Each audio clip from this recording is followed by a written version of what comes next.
Well, welcome to the Business Spotlight series. My name is Heather Frierson, and I'm your host of the Business Spotlight podcast. And today I have George Wojciechowski, co-founder and CEO of Manifest. And today we're going to be talking all about his business, his journey to business ownership, challenges and best practices, and really just share a sneak peek of what it's like to own and operate a business like Manifest. So if this is your first time on the channel, be sure to like and subscribe so that you can get a notification every time a new show drops, just like this one. Well, George, welcome to the show. I'm so glad you're here. Super glad to be here, Heather. Hopefully, you're having a wonderful day so far. It is Monday, so thanks for taking the time to chat with me. You're welcome. Well, I would say this is how you start off a Monday. It's a really good conversation. Yeah, agreed. Agreed. Yes. Well, if you could just share a little bit with our audience about a little bit of background about who you are and about Manifest. Yeah, so like you said, I'm George Wojciechowski, co-founder and CEO of Manifest.eco. We are a sustainable 3PL based in Austin, Texas. Manifest is redefining e-commerce fulfillment with high retention, high impact, and sustainable approach to e-commerce logistics. It's no secret that our industry is a very trash intensive one. So many e-commerce packages shipped all around the world daily. And then you have the boxes, the vessels for these products being shipped, all have one purpose, and that's to get the product from point A to point B. And if you think about the compounded waste of that, it's pretty extraordinary. Mm. Yeah. When you say it like that, your mind starts going about all the things that I buy that come in boxes. Um, so it sounds like sustainability is a big reason you got into this business. Am I right in saying that? 100%. So previously, I co-founded a company called ShipBob, which pioneered the modern e-commerce fulfillment model. And you know, we always knew we were in a trash-intensive business, but that really wasn't the problem that we were solving at that time. Our DNA was tech, and we built, the best tech in the business at that point. But I have many memories of going around the country and starting up fulfillment centers from scratch. And almost every single fulfillment center that I had the opportunity and benefit of working in, I have memories of taking the team out back with me to the dumpsters, jumping in the dumpsters and inviting them to jump in there with me so we can jump up and down on the trash so we can throw more trash on top of it and fit everything into the dumpster. That was business. And again, it wasn't the problem that we were addressing, but 2020 hit and COVID hit, and overnight, we were 6 times busier in the e-commerce fulfillment industry. It was extraordinary. Everybody was ordering online, including my 71-year-old mom, who very quickly became comfortable ordering online for everything, including her groceries. So the velocity of single-use waste just accelerated. And it had always floored me that in the 10 years or so that I've been in e-commerce and e-commerce fulfillment, so much had advanced on the technology side, apps, tools, APIs, ERPs for ERPs. Like there's just to no end all the different solutions on the tech side. Yet fulfillment was still pretty much done the same way that it was done 25, 30 years ago.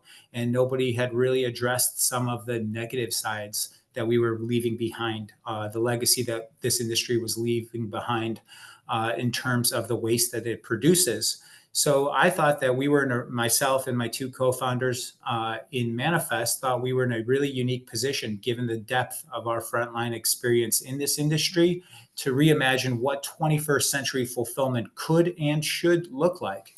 So that was an exciting opportunity for us. And so you're absolutely correct, Heather. Sustainability is a stakeholder in all the decisions we make as we build Manifest. It's built into our foundation. And even as we go off and add all these aspects to our value proposition, sustainability is right there with us as we make all these decisions and build these new innovations into our model. That's so incredible.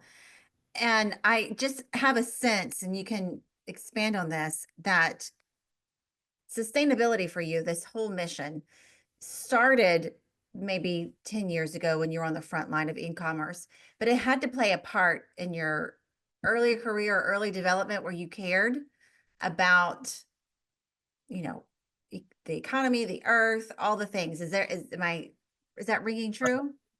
Absolutely ringing true. It had always, given all the prosperity that we've all been able to witness via e-commerce, all the people that have started their businesses, all the different, service providers that have been able to build companies and support families, all very good things. But the legacy that we were leaving behind once you started looking under the hood was something that I was just generally uncomfortable with. Mhm. Something as simple as plastic tape takes 500 years to biodegrade the compounds of that plastic tape. It's pretty extraordinary considering how much plastic tape and e-commerce shipments have already gone down over the last 20 years or so.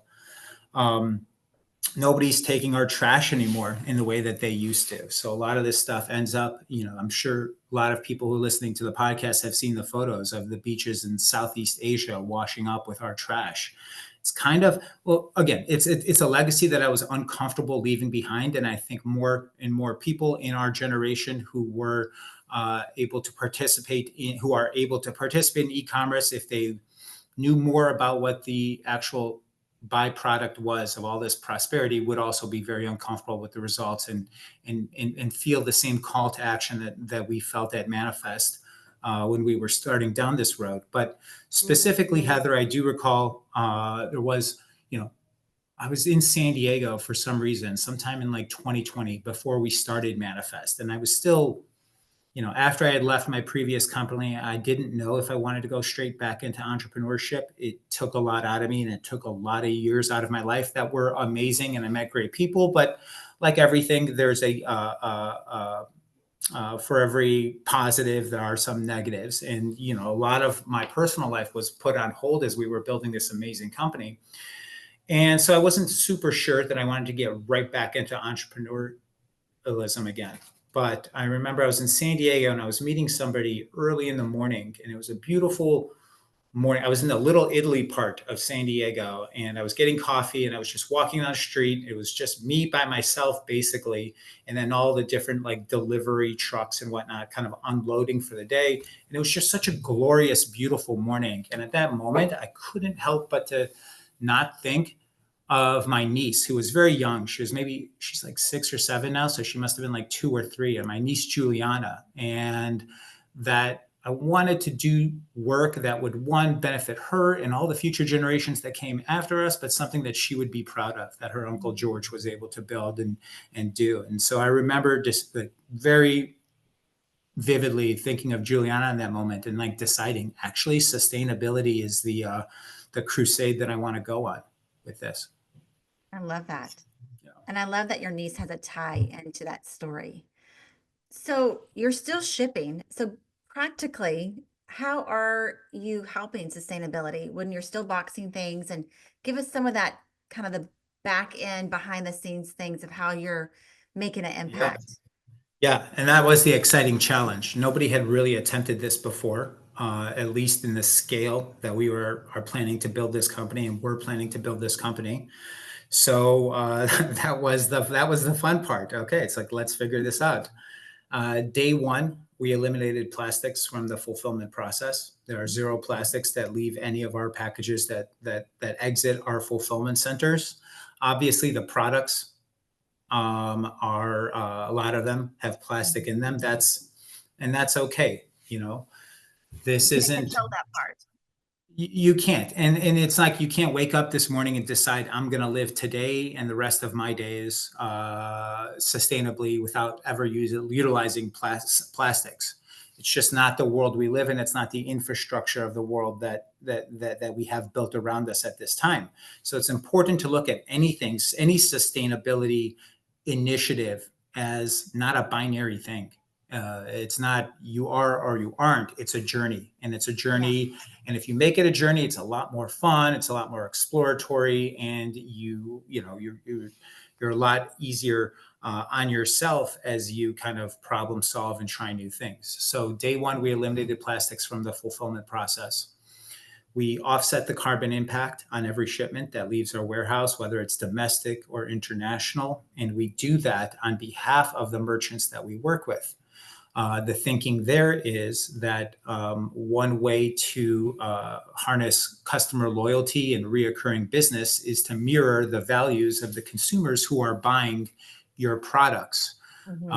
Customer loyalty. And it's clear that consumers are more mindful of the environmental impact of their online buying decisions now more than ever before.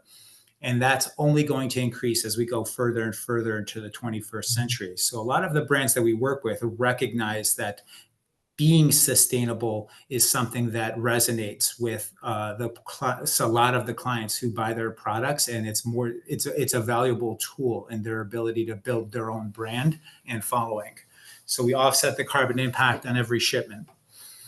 We only use biodegradable and curbside recyclable materials. So, in the early days when we were kind of living down here in Austin, myself and my two co-founders moved down from Chicago, and we were in our living room. And so for the first couple of months, all we did was make calls to all over the country, from South Korea, all over the world.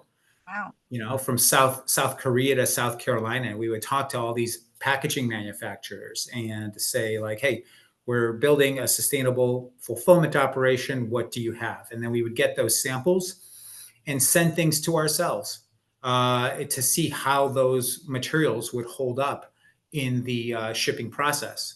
Some of them looked like they, came back and they looked like they were machine gunned. Others that worked, we decided to bring into our portfolio of tools that we use. And so that was kind of like the fun R&D process that we still continue to this day. Anytime somebody comes to us and says, hey, we've got a new type of poly mailer or made of this sustainable material or that sustainable material, we always first use it on ourselves first before we, allow clients' products to be utilized. So only use biodegradable, curbside recyclable material. We recycle as much as humanly possible here at the FC, at the fulfillment center. We even recycle through our partner here in Austin, Texas, unrecyclable plastics. Oh, And so the goal is over the next 15 months to create the world's first zero impact fulfillment center. So that's kind of our big fun goal on the sustainability side, to see like, hey, previously hasn't been possible, but we were going to be the first ones to make that possible. And so we're excited to be on that journey. We also just got our B Corp status. So Manifest adheres to the principles of B Corp. Thank you very much. We're really excited to put that onto our website and to continue to implement the standards of B Corps into how we to run and build Manifest. It's amazing. Congratulations on all that. I mean, you launched in 2021. You're 4 years in. It sounds like you've really already made such a huge impact into your fun goal, as you call it, which I love so much. I want to Gotta be fun, right? gotta be Like fun. this is way too hard for it to not be fun. That's true. And one of my life's mottos is, if it's not fun, I'm not doing it. So I like that you said it's a fun goal. I want to touch on something that we talked about before we hit record, because I think it's so important as leaders and entrepreneurs. You said something that was really impactful to me, that you moved, I think it said, from Boston to Austin, and From Chicago to Austin. But to really narrow in on your workforce, you moved locations. And I think that's brilliant. Can you talk to that a little bit, understanding what your company is, who it is, and you wanted to be in that arena for your niche of employees? Yeah, absolutely. Great point. So there's a little bit of a funny story there. Initially, the general thinking in logistics is to set up shop somewhere central in the country where real estate is cheap and you can get a warehouse, a large square footprint for don't have to break the bank for it. But at that time, one of my co-founders, Bob, was living already in Austin. And I was getting him to be like, hey, we're going to be in Ohio, possibly Kentucky. And he was on board with it, but he kept bringing up his couch. And he had ordered his first big boy, like adult couch. And he's like, I got this couch coming and I really don't want to move it. I'm really treasuring having this couch. What about Austin? And I was like, well, Make business decisions. I love it. yeah, no.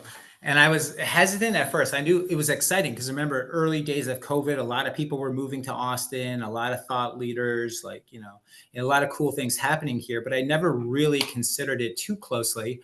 But there was this stubborn couch that didn't want to be moved. And so I took a closer look at what we had going on down here in Austin. And in addition to everything I just said, a lot of cool activity and new people and thought leaders moving to Austin, Texas. It was also very central in the United States, allowing us to, hit the key markets in a pretty even transit time and price point. But then, when we got to Austin, it was also a little bit of a surprise because we thought we were going to set up shop in Austin, a big fulfillment center in Austin. Once we got here, we realized that the real estate prices were very expensive in Austin, Texas. But two, also the team members that we needed to staff this fulfillment center and to be a part of what we were building weren't living in Austin, Texas, couldn't afford a lot of the times to live in Austin, Texas. So we went a little bit down south to a town called Buda, where, down I-35, where we set up our first fulfillment center. And we were there for about a year and a half before we moved even further south to where we find ourselves today in San Marcos, Texas, which is an amazing, amazing town that not too many people have heard of if you're not from Central Texas or from Texas. And we just love it down here. I was telling you earlier that once we moved our online job listings from Buda to the zip code here in Austin, Texas, 78666, we had over 50 resumes overnight hit our inboxes through like Indeed and Career Builder and the various channels. So it's a wonderful warehouse ready workforce. It's an amazing community. And it's got this wonderful university called Texas State that not only provides us with a surplus of employment and young, talented people, but just, Yeah. when you're in Austin, everybody loves the Longhorns. Down here, they love the Well, Bobcats. but hey, And I'm a Bobcat. I think I said this. yeah, I was going to say, go Bobcats. I know Texas State. I know San Marcos, and you really are in a great location. And I just think it really speaks to your vision and leadership of knowing where you can be long-term sustainably. Not you're sustaining, you want to build a sustainable product, but to even last long, you need that employee base. I think that's a really smart move that I haven't heard people talk about. yeah, that's a very great point, Heather. Not only employee base, but community.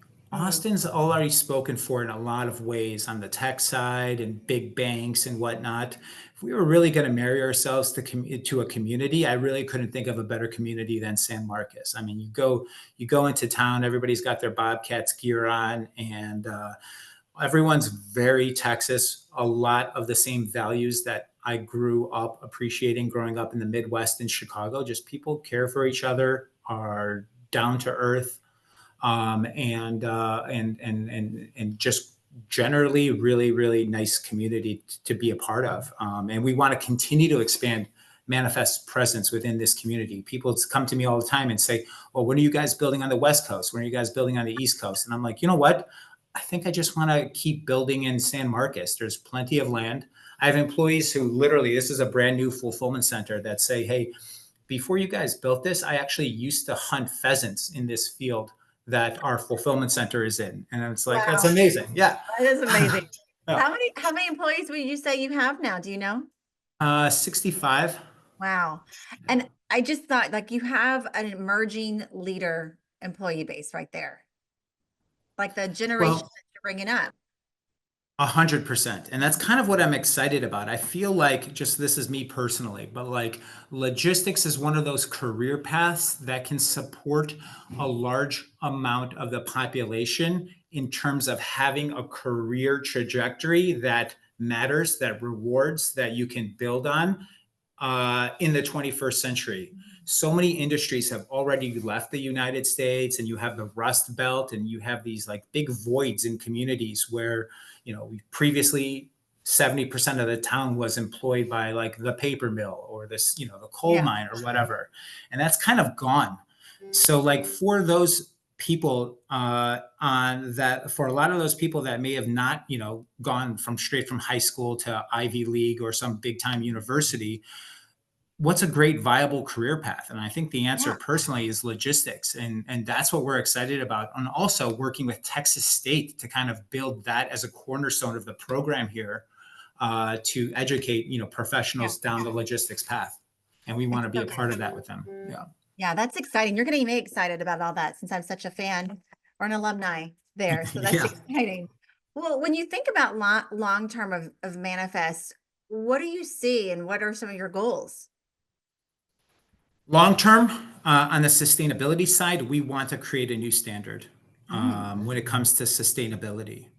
The rest of the industry, like I've said earlier in our conversation, a lot of fulfillment looks very much like it did in 1996. You could take somebody from a time machine, bring them to a modern fulfillment center, and they'll be familiar with about 80% of the stuff going on in that operation. That's kind of boring to me. I feel like we want to create a new standard, not only in sustainability, but how fulfillment centers are run, what they look like, how efficient they are, et cetera, et cetera, et cetera. So first, when it comes to the sustainability side, create a new standard. You used to be able to smoke cigarettes on airplanes or in hospitals. Now, if you did that, people would look at you like you were insane.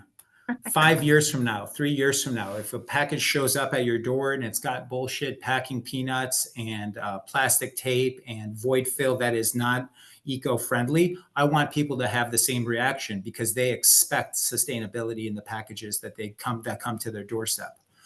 On the merchant side, people say, well, great, what a cool business you guys are building. And I always correct them and say, we're not building our business. Our merchants who support us mm, and work with us are building our business. And for them, I want to be the last 3PL that they're ever going to need. Meaning that historically in our industry, the average e-commerce business stays with their 3PL about 1 year and 3 months, basically a year and a half. wow. We're going on 4 years now with 100% client retention. And that's the statistic that I'm personally most proud of because it's basically unprecedented in the fulfillment industry for that to be true. And we take great pains to position ourselves not as a service provider, which is what most 3PLs will look at themselves and say that they are. We're a service provider. We're providing you the service. You're one of many customers that we're providing the services to.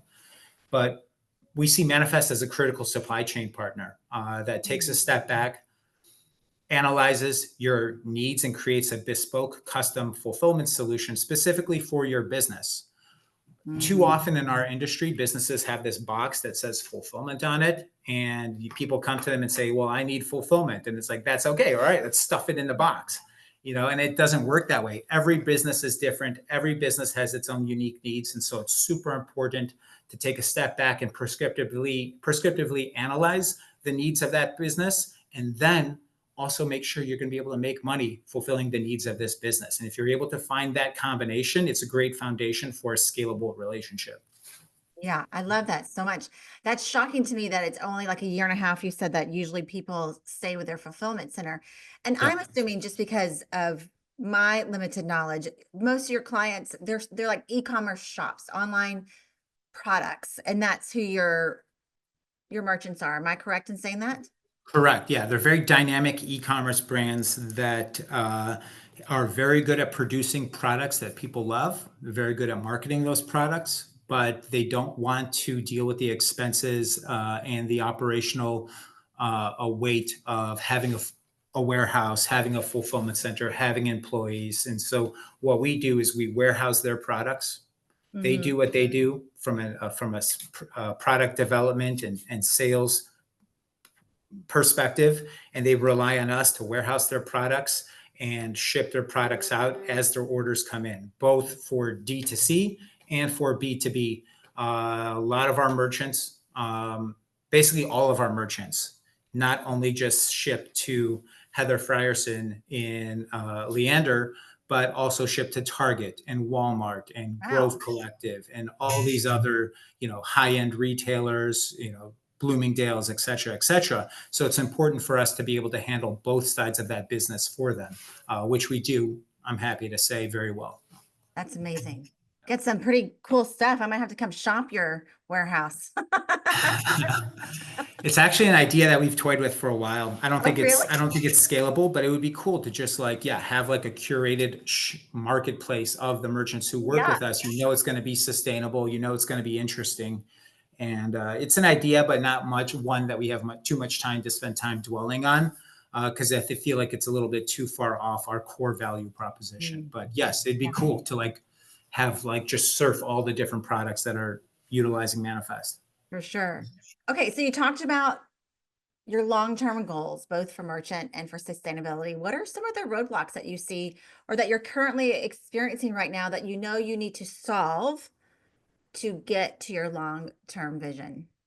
I mean, capital is always an issue, right? Like even when you have it, it's never enough, and you're looking at like the odometer, speedometer, whatever it is, to be like, okay, when do we have to refill this tank? So Mhm. capital financing is always an issue, but you know, you do the best with what you have, and you remain optimistic that if the results continue to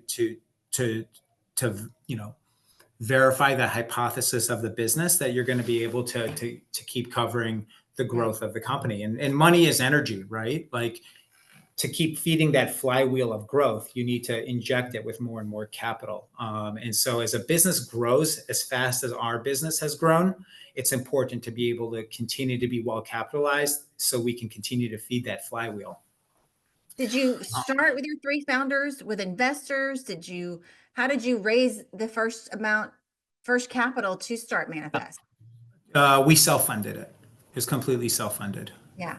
And that's the trajectory y'all have been able to succeed on for all 4 years.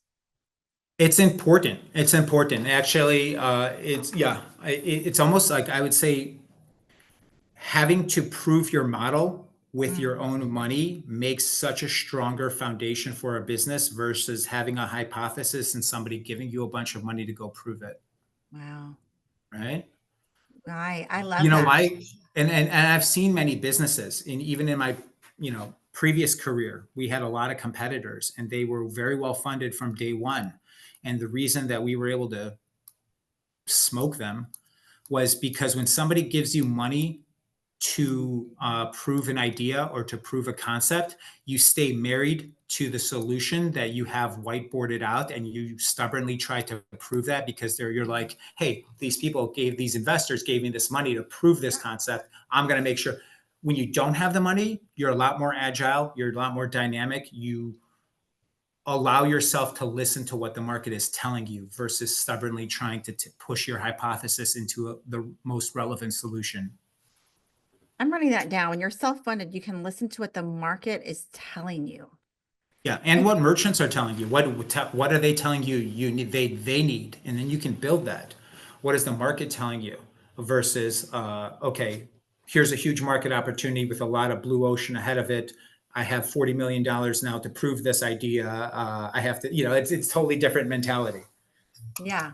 What does it mean to you to have a company like this? What has it, for lack of a better word, afforded you to do in life to be the steerer of this ship?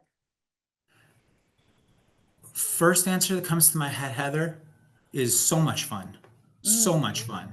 It is really so much fun. Now, you know this, and every entrepreneur listening knows this. Along the way, there's heart attacks, heartaches, impossible roadblocks that seem to to appear in the road, to appear in the journey. But it's also impossibly fun to build a business that is important to us, mhm. what we see as important to society, which makes it very exciting, and to build that business with people that you love and care about and enjoy working with, and then to add to that team and grow that team. One of the coolest things I can think of ever doing, and to be responsible for that. Every entrepreneur listening knows that, in every entrepreneur, that prospective entrepreneur will realize one day, if they're able to pursue what their vision is that taking something from a visualization and creating it into something that's actually physically exists in the world is a pretty awesome high, is a wonderful feeling. And to be able to do that very rewarding as well.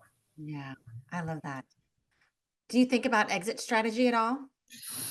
Not really, only because people ask all the time, especially when you're raising capital, it's like, what's the exit strategy? And it's like, for us, the most important thing is we don't ever want to stop until we have created this new standard in e-commerce fulfillment, which maybe we don't need to go all the way, but at least this new standard is for the 21st century is what we want to be the pioneers of. And we want everybody who is a so-called competitor to follow in our footsteps. This isn't a closed off solution. We just want to show that you can build a wonderfully viable business with strong growth and excellent economics while doing something that is the responsible thing to do and a positive for society and future generations. Like that's, yeah, it's I love it's that. wonderful to think about. Yeah, that's what we're building. Yeah, very cool. Well, before we get to some fun rapid fire questions, is there anything about Manifest or even just things you want other entrepreneurs and leaders to know?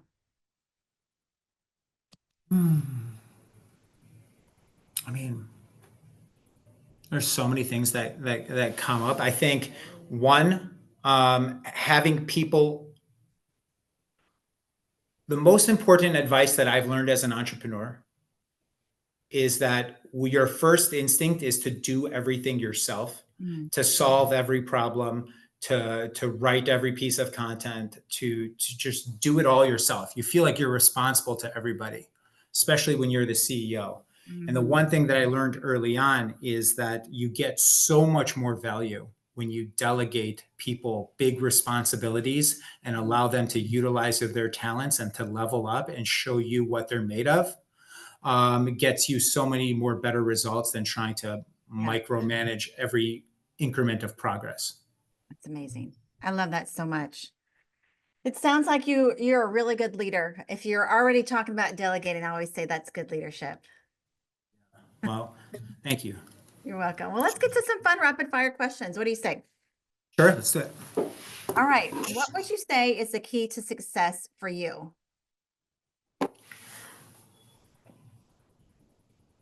Having a burning inspiration. Mm, I think if it burns hot enough, all the roadblocks that appear along the journey can be moved out of the way, one way or the other. You'll find the solution even when it seems impossible. But if it burns hard enough, if it burns hot enough, you'll find your way through. yeah, that's awesome. I like that. All right. Book or podcast? What are you reading or listening to right now? Mm. I'm not really big on. I listen to Peter Zion every day. I I don't haven't know heard if you of know who him. that is. Yeah, I signed up for his Patreon. A lot of these content producers who were previously just posting everything to YouTube are now have like Yep. these like special Patreon things, and I get so much value. And it's actually really nice to think about something way different than our business, but in a way that's similar to how you think about a business. He covers geopolitics, and it's Uh-huh. almost become like a hobby to like think about it creatively and to listen to his input. And he also has some wonder. I first caught on with Peter Zion. I don't know if I'm saying his last name right, but he wrote a book that I read like maybe 10 years ago called The Accidental Superpower, which I super highly recommend as well.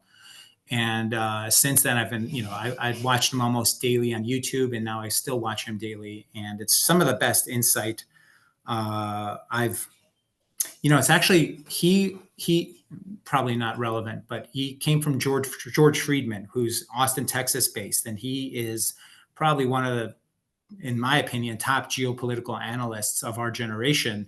And he's a little bit older, but he had all these disciples that worked at a company called Stratfor, which I subscribed to when I was younger. Mhm. And I followed Stratfor closely. I read all the content. It was all super fascinating to me. And some of these people broke off, like Peter Zion, and started these other aspects. So so there's an Austin connection there. George Yeah. Friedman was probably the first book that I read that got me like really interested in like geopolitics. What was the first book? The Accidental what now? I started The writing. accidental superpower basically Superpower. explains America's presence in the world and why a lot of different ways as to why it's been able to rise to the top Mm, as the sole superpower. wow. Okay, I'm gonna have to look that one up.